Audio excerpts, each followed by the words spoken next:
A very good evening to all of you. Apologies for the delay, but as you know, this is a live issue. We are here today on a very special briefing on the Operation Ganga that has been launched to bring back our fellow brethren, citizens and students who are stranded in Ukraine. To give us an in-depth analysis and a situation where we are and what is the details of the operation as it stands today. I have really a privilege, as you can see, all the key people who are involved in it, starting with, of course, Foreign Secretary Sir, Shri Vardhan Shringla. I also have the privilege of having Shri Sanjay Verma, incoming Secretary West in the Ministry of External Affairs.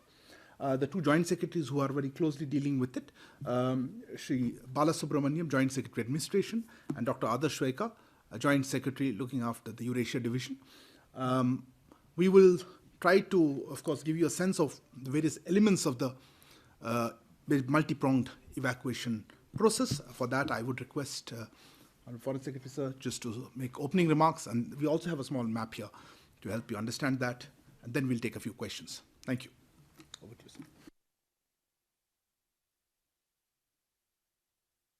sir. Namaskar and good evening. At our last press briefing, we did say that we will try and arrange as frequent briefings on the situation in Ukraine, in particular regarding the well-being of our citizens as often as possible. So we appreciate your being here on a Sunday evening. As you know, Government of India has launched a multi-pronged evacuation plan entitled Operation Ganga to evacuate our citizens stranded in Ukraine. This evacuation process will be at government cost, given the emergency situation prevailing. You are also aware that our embassy in Kiev as well as our ministry in Delhi had issued a number of advisories prior to the situation developing as we know it now, at that time requesting Indian citizens to leave Ukraine. 4,000 of our nationals had left before the conflict pursuant to these advisories. We estimated at that time that about 15,000 of our citizens were left in Ukraine when Op Ganga commenced. Since the airspace in Ukraine was closed after the conflict commenced, we identified land evacuation options through 4 neighboring countries: Hungary, Poland, Romania, and Slovakia. Specific border crossing points were identified with each of these countries, and the MEA had deployed teams, Russian-speaking officers, to go there and to assist in the evacuation process. We had also asked our embassy in Kiev, and they established a 24/7 control room, and we have done the same in our ministry in Delhi. Now, so far, under Op Ganga, 1,000 of our citizens have been flown out to Romania and Hungary, and another 1,000 have been evacuated from Ukraine through the land routes. In other words, 1,000 of our students have crossed over from Ukraine into zones which are conducive for their evacuation by air back to India. Flights for these evacuees are being organized, and in a short while I'll show you the flights that we have planned over the next 24 to 48 hours. Border crossings to Hungary and Romania are functioning. However, the exit point to Poland is generally clogged from what we can see now due to lacks of Ukrainian and foreign nationals trying to leave the country from that point. So this is a problem area, and I'll come down to that as we go along. We have tried to calibrate our evacuation plan, taking into account let us say, experience on the ground. Certain border crossings are more effective, some are obviously problematic. Those who are near the borders with Hungary, Romania, and Slovak Republic are guided towards their respective border points in phases. Our embassy in Kiev is operational. Obviously, hostilities in the area are making regular activity difficult. We are aware of a number of Indian citizens, particularly students, who continue to be in cities in the east of Ukraine and the southeast of Ukraine. Unfortunately, these areas continue to be live conflict areas. and it is generally deemed unsafe for people to move around freely. We will try to find suitable evacuation modalities for them too, once feasible. Our embassy in Kiev has tried to maintain contact. We have also tried to maintain contact from Delhi, but we keep issuing advisories to them as we go along. Let me convey to friends that I today called in both the ambassadors, both the envoys of Russia and Ukraine separately, conveyed to them our deep concerns on the safety and security of Indian citizens, particularly students based in Ukraine. I have shared with them, we have shared the locations where Indian students are concentrated and Indian citizens are concentrated for ensuring their protection. Both ambassadors did take note of our concerns and assured us that they are very cognizant of the safety and security of Indian citizens in what is really a conflict zone in Ukraine. We have also contacted the International Committee of the Red Cross in Geneva. Our permanent representative in Geneva has spoken to the president of the ICRC. The ICRC is commencing its operations in Ukraine. We have told them to please make sure that as and when they are operational, they should be cognizant of the needs of our citizens and wherever possible to escort them out.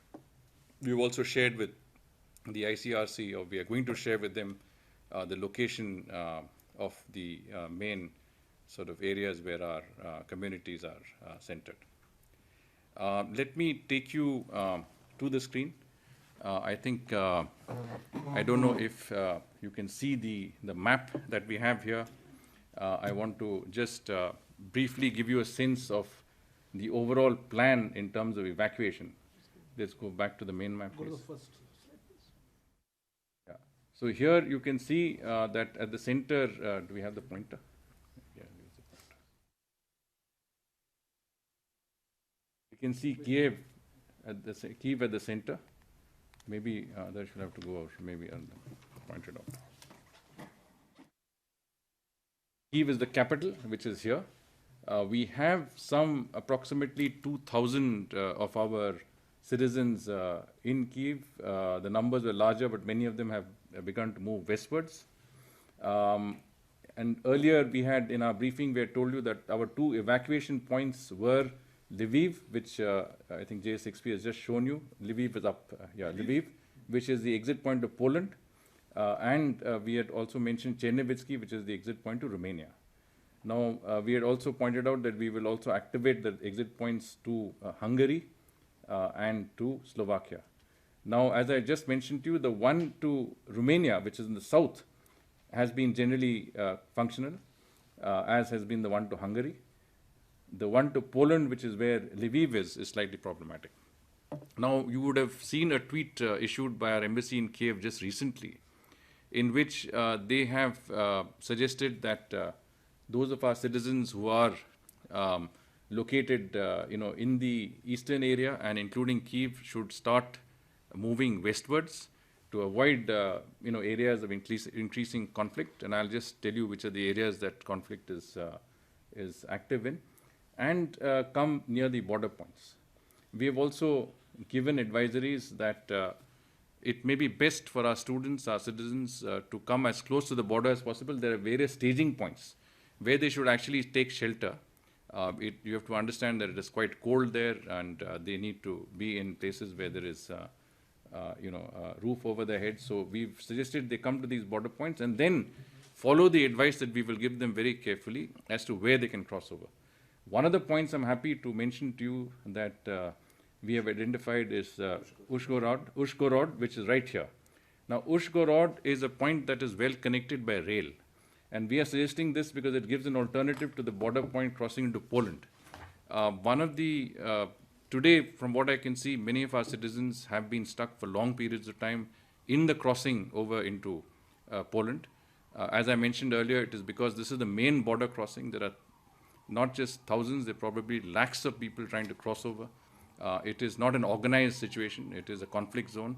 Many of our people have been there for a long time, and I think they are in very, very difficult situations. We fully empathize, and we've been working round the clock to see what options we can provide.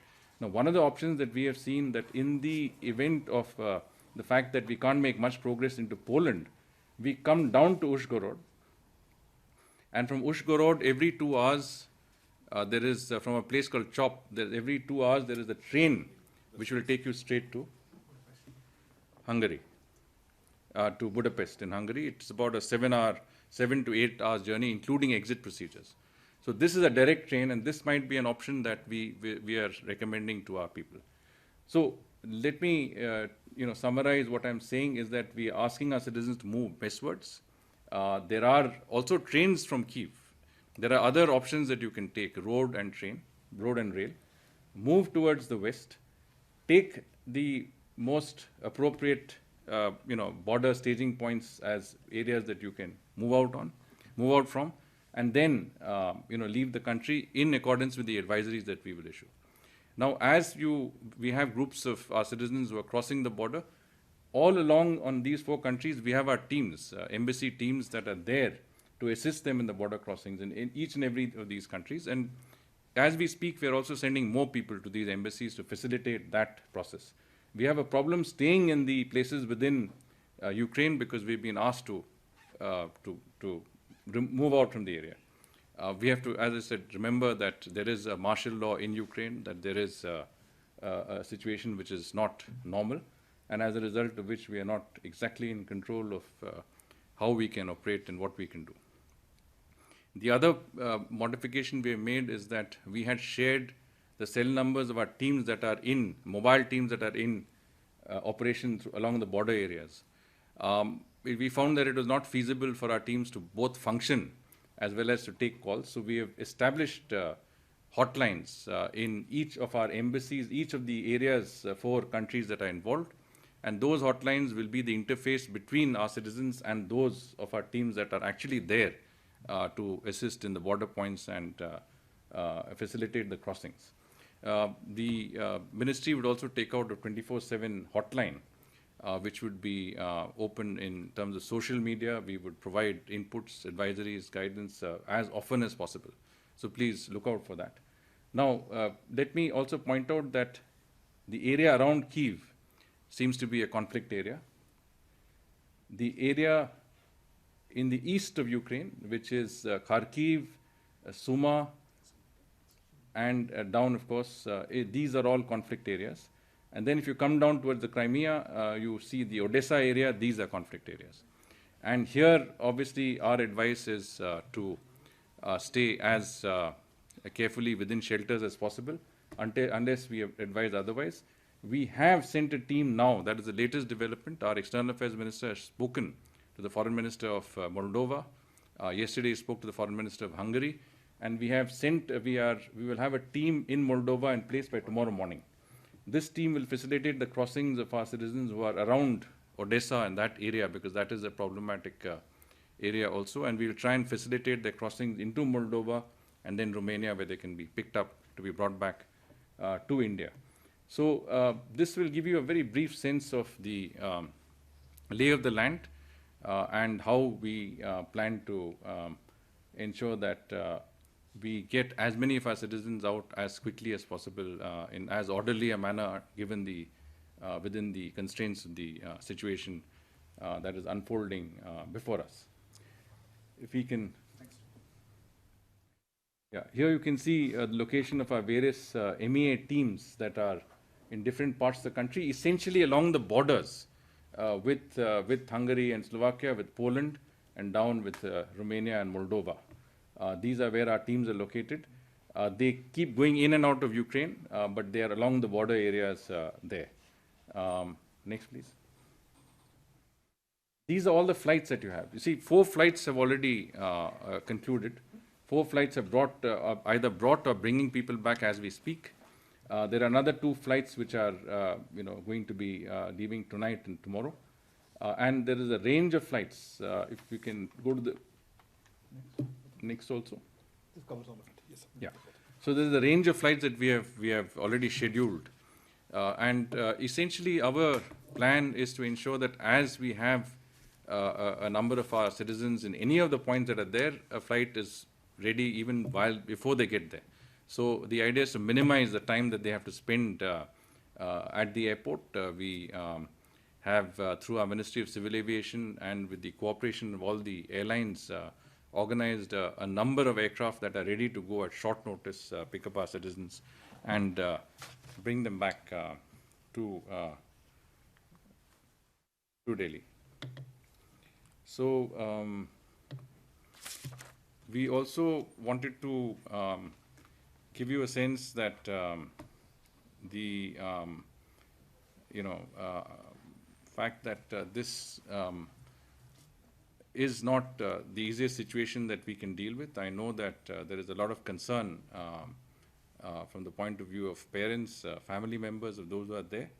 The Ministry of External Affairs, under the direct supervision of the External Affairs Minister and the overall guidance of the Prime Minister, is doing everything possible to make sure that the safety, security, and the interests of our citizens in Ukraine are given the highest priority. The essential points that we wanted to make was that we are innovating on the ground as we speak. We are taking the steps necessary that would ensure that we have the best possible options before us as we keep moving along. One more point, yes, which I wanted to add. If we can go back to the map, we will see if you go to the areas of Kharkiv and Suma in the eastern part of Ukraine. Now, these are conflict areas, and we have asked our people to stay as safe and secure as possible. But we have also sent a team from our embassy in Moscow down to the border areas to prepare for the eventuality where they can be evacuated from there. In other words, we are arranging accommodation, we are mapping out routes, we are looking at transport. So we are doing what we can to get them out as and when we can. I already mentioned that the International Committee of the Red Cross is also working with us, and they will also be on the ground there. This is a conflict zone, and we have to be very cognizant of that factor. But my conversation with both the Ukrainian as well as the Russian ambassadors was reassuring, and I think I got every sense that we will get their fullest support when it comes to the interests and well-being of our citizens in Ukraine. I will stop there. Thank you very much, sir. That was a very comprehensive presentation. I'm sure I can see some hands going. Take a few questions. Let me start with this, since you raised your hand first. Neeraj, बताओ. Sir, Neeraj news 18 India से दो सवाल हैं. Poland की border से बहुत ऐसी खबरें हैं कि बहुत सारे भारतीय छात्र जो हैं वहां जमा हो गए हैं. उनको निकालने के लिए क्या कोशिश हो रही है? और अभी आपने एक महत्वपूर्ण बात की. अभी हम लोग थोड़ी देर पहले एयरपोर्ट पे थे, वहां बहुत सारे लोग कह रहे थे कि भारत ऐसा क्यों नहीं करता कि रशिया के रास्ते बहुत सारे छात्रों को निकालता है, खार्किव में जो फंसे हैं, सूमी में जो फंसे. तो आपने जो जिक्र किया कि आपकी टीम वहां उस इलाके में भी पहुंच रही है, बॉर्डर एरिया में, उसको हमारे सामने हिंदी में भी रख दे, क्योंकि जो लोग हैं, बहुत सारे लोग हरियाणा, हिंदी भाषी प्रदेशों के, वो जानना चाहते हैं कि रूस से आखिर क्यों नहीं कोशिश की जा रही है, रूस के माध्यम से.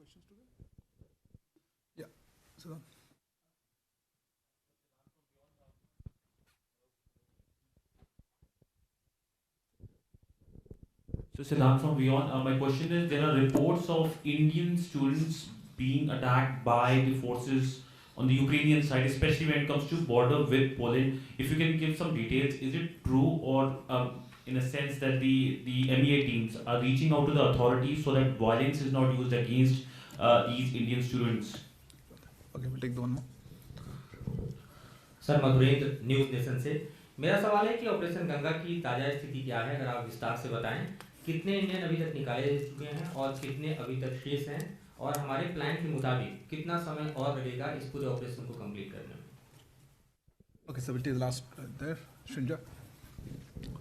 So, you spoke about the situation in the east and southeast of Ukraine, places like Kharkov. Now, could you tell us, please, how many Indians, including students, are there in an area that you would say is east of Ukraine or southeast of Ukraine, of the 15,000 or 14,000 left?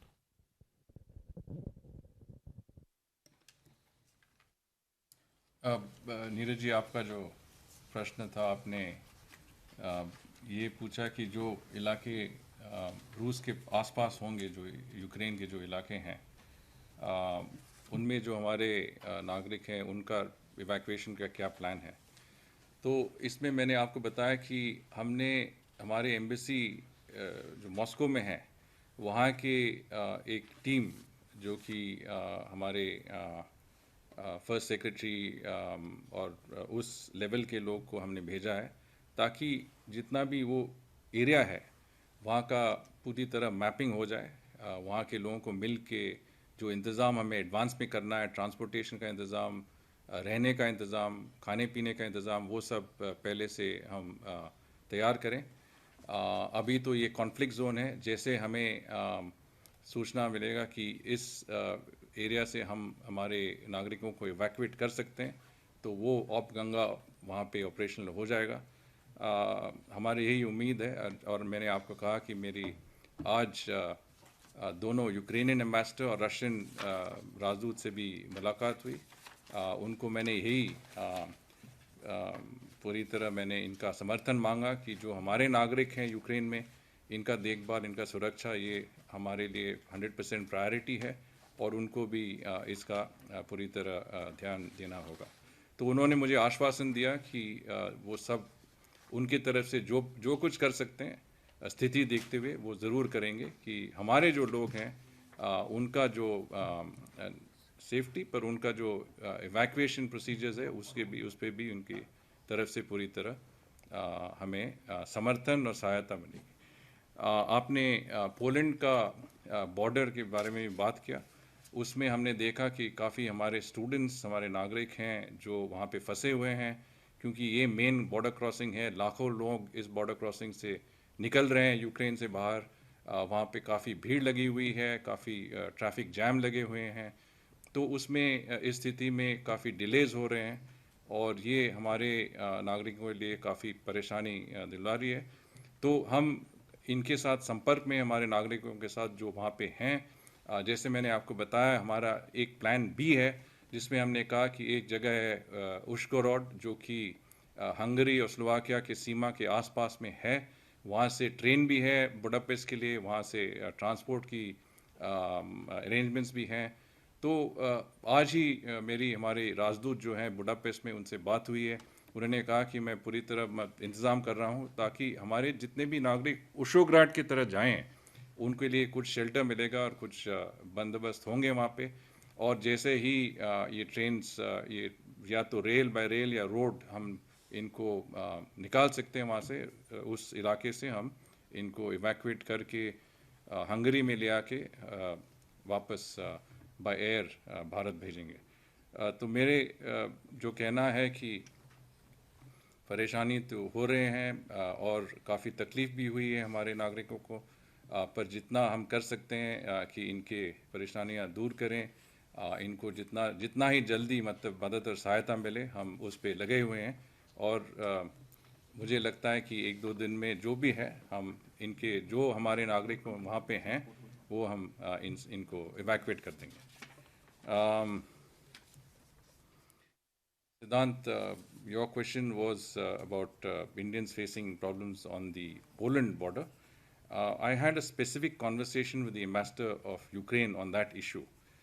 And he has been very kind. In fact, his deputy chief of mission is working round the clock only to help our people on that area. They are calling up people who are from their border and immigration authorities on that point. They're talking to their people in Kiev. But you have to understand their preoccupations are in a different way. But they have been very, very, I would say, helpful. And I did tell them that, we expect in every way that they would assist in facilitating the safe and, to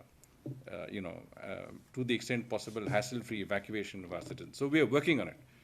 Please bear with us that it's a difficult situation. It's a conflict zone. There are priorities that are elsewhere. Within those constraints, we will do everything possible to get our people out. Our team is working flat out to get that objective achieved. माधुरेंद्र जी, आपने op Ganga पे एक general सवाल पूछा। Ukraine में तनाव की स्थिति उभरते ही आपको पता है कि भारत सरकार ने भारतीयों को और ख़ासकर से हमारे स्टूडेंट्स को सुरक्षित वापस लाने के लिए ऑपरेशन गंगा शुरू कर दिया है। जैसे कि आप जानते हैं, यूक्रेन के पश्चिमी इलाके से भारतीय और पड़ोसी देश जैसे कि रोमेनिया, हंगरी, पोलैंड और स्लोवाकिया गणतंत्र के रास्ते से बाहर निकाला जा रहा है। इन सीमाओं के नज़दीक कैंप ऑफिस तैनात की जा रही हैं और सीमाओं पर हमारी और मंत्रालय की टीम 24 घंटे वहाँ पे मौजूद हैं। अभी तक 1000 से अधिक लोगों को रोमेनिया और हंगरी से रास्ते से सुरक्षित निकाल कर वापस लाया जा चुका है और इन बॉर्डर पॉइंट में से भारतीयों को देश से बाहर निकालने की प्रक्रिया जारी है।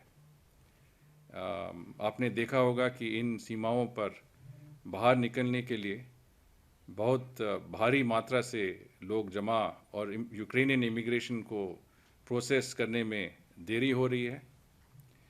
इसका एक कारण भी है, जैसे मैंने बताया अभी, कि यूक्रेन वहाँ पे मार्शल लॉ भी लगी हुई है और इसके कारण से कुछ वहाँ पे डिलेज हो रहे हैं। तो अब गंगा का शुरुआत अच्छी तरह हुआ है। 4 फ्लाइट्स वहाँ से निकल गए हैं, 2 फ्लाइट्स आज वहाँ से रवाना होंगे और मैंने आपको स्क्रीन पे दिखाया कि काफ़ी सारे फ्लाइट्स शेड्यूल हो गए हैं अगले 24 घंटों के लिए और इसके बाद भी हमारी काफ़ी मतलब एडवांस प्लानिंग हो रहा है, जिससे जैसे हमारे नागरिक यूक्रेन से निकलते हैं उनको जहाज़ में बैठा के हम भारत वापस ले आना चाहते हैं, जल्दी से जल्दी वापस ले आना चाहते हैं। Shrinjoy, you had a question on the number of our citizens in east and southeast of Ukraine. It is difficult to estimate numbers, but I would say at least a couple of thousand of our citizens are in that area, spread out between Kharkiv, Suma, and the areas of southeast Ukraine, including Odessa. I did mention our plans for securing their return. I think the Odessa area, Moldova offers us as an option. I did mention that when our External Affairs Minister spoke to the Moldovan Foreign Minister, he was very reassuring, and I think we should be able to use that route to facilitate the evacuation of our citizens from that area of southeastern Ukraine. Our team from MEA, which has gone, will be in place in Moldova tomorrow morning. Similarly, we are looking at facilitating some evacuation from the eastern side. Our teams from Moscow have gone across to the border areas. We will do what we can in this at this juncture. Thank you, sir. Next round of questions. Okay, please.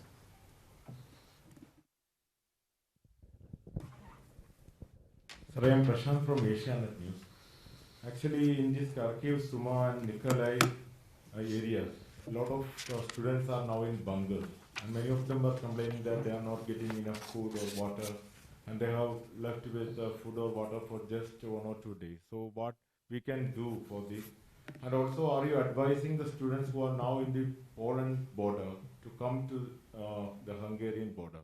Because at least 2,000 students are there near the Poland border, according to your information.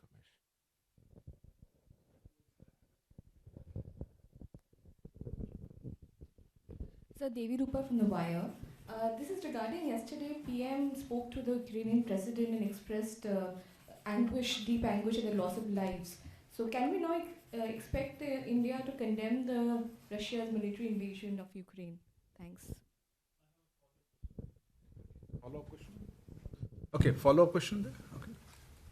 The Indian Prime Minister has said that India is willing to do anything that it takes to establish peace in that region. So, is it possible that India would like to extend a helping hand to Mr. Zelensky, and perhaps because he's looking for a neutral venue for meeting the Russian representatives. Could India provide that venue? Please introduce yourself. I'm Kallol Yes. from the Hindu. Thank you.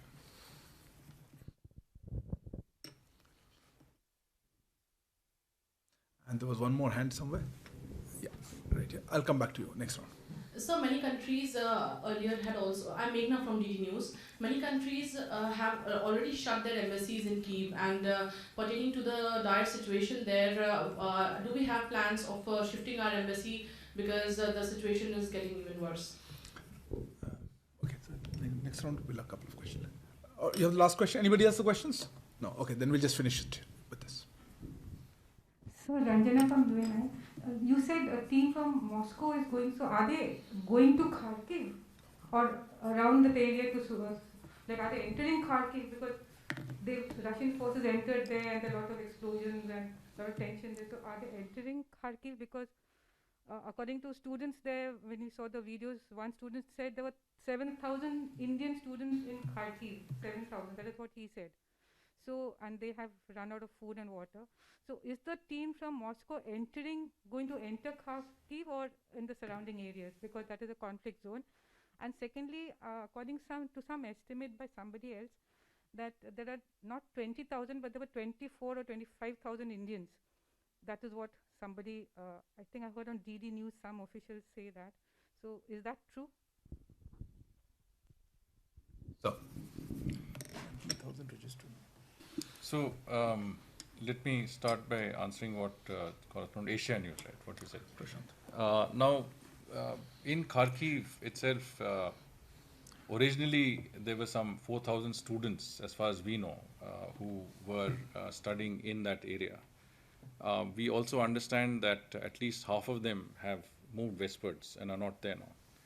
Those who are there obviously is a matter of high priority for us, because that is a conflict area. They are, from what we can see, they're in safe areas, they're in shelters, they're in bunkers, they are as secure as they can be. Today, I was told by the ambassadors I met that, at least the Ukrainian ambassador told me that they had provided for food and water and other provisions and continue to do that to the extent that they can. Clearly, this is a matter of, I would say, concern for the entire population in general. I mean, any civilians in a conflict area would have apprehensions not just for safety and security, but also of making sure that they have adequate provisions, etc. So that is one aspect of it. As far as Poland is concerned, I did mention that there are quite a few of our people who had tried to take that exit out. That is proving quite difficult. So if we can make progress there, that is fine. But we have given an option, which is to go to the other points, because really we must improvise and do what we can in those circumstances. And we should see where things are working well. We have seen that Ushrograd, which I did mention, does offer you the option of taking a train straight out. And we should look at that possibility. We have tasked our ambassador in Budapest to make arrangements for accommodation, shelter, and also to see how we can arrange for people to be facilitated from there. So we hope that will offer a viable alternative. As I told you, a good number of our people, we're talking about at least a couple of thousand people who are already successful in exiting Ukraine through other border points. A few hundred have also got out from the Polish border point, but that is proving to be a little more challenging. As far as I think Devi Rupa's question is concerned, this was, you're talking about loss of, yeah. Well, you know that in the UN Security Council, we have, conveyed deep regret at the evolving situation. We have also definitely pointed out that loss of lives human lives is not acceptable. But at the same time, I think we have said that diplomacy and dialogue are the only options. And clearly, from that perspective, I think our position has remained consistent when it comes to, the dealing with the current situation at hand. I think Kalol's question was also really whether we are providing some sort of a helping hand. Look, we have been engaged with all parties. I mean, Prime Minister has spoken to the presidents of Russia and Ukraine. The External Affairs Minister has been in touch with a very wide range of interlocutors who are involved in this situation.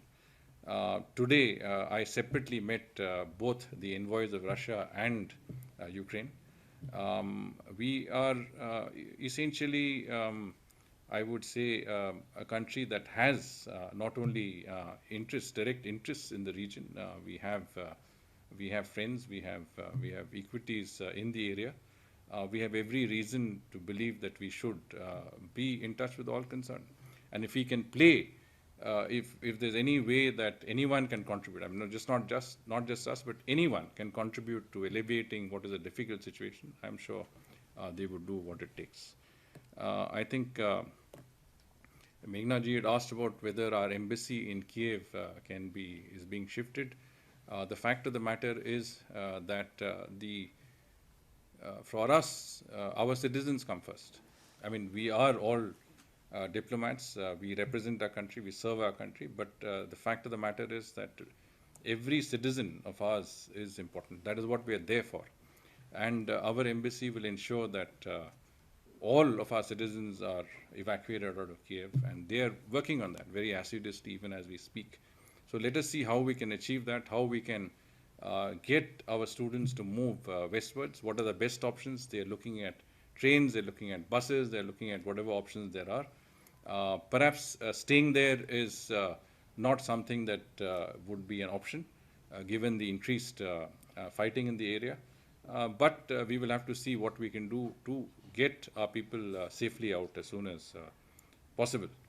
And finally, the question of the numbers,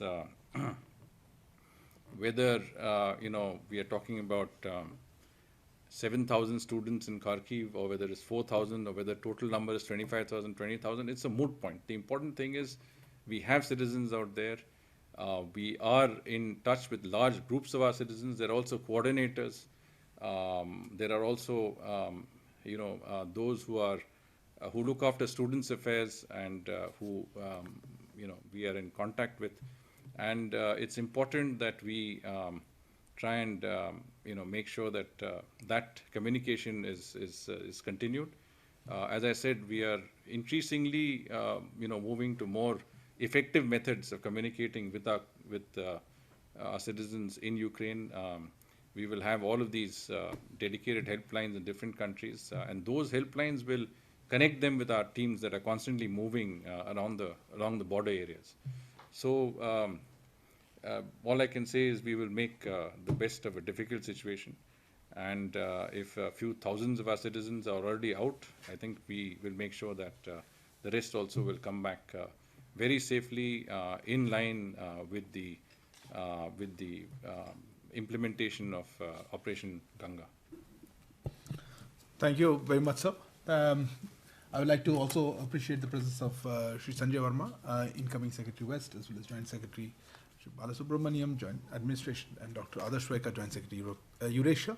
Please note that this is a very evolving situation, and our social media handles, our websites, Facebook pages, and other social media accounts of our embassies in Kyiv, in Budapest, in Slovakia, in Romania, as well as in Poland, are issuing advisories. Please monitor that. Of course, the Ministry of External Affairs handles. We'll try to collate, as Foreign Secretary announced, through new handles so that it makes it easier. And I do hope that you will continue to watch the MEA handles. Thank you. Just want to add that we will do a daily briefing. I think Joint Secretary XP will do a briefing on a daily basis so that you get whatever is the latest news. So it will give you an update authentically from the XP side, and so please stay tuned to our daily readout of the situation. Thank you. Namaskar. Good evening.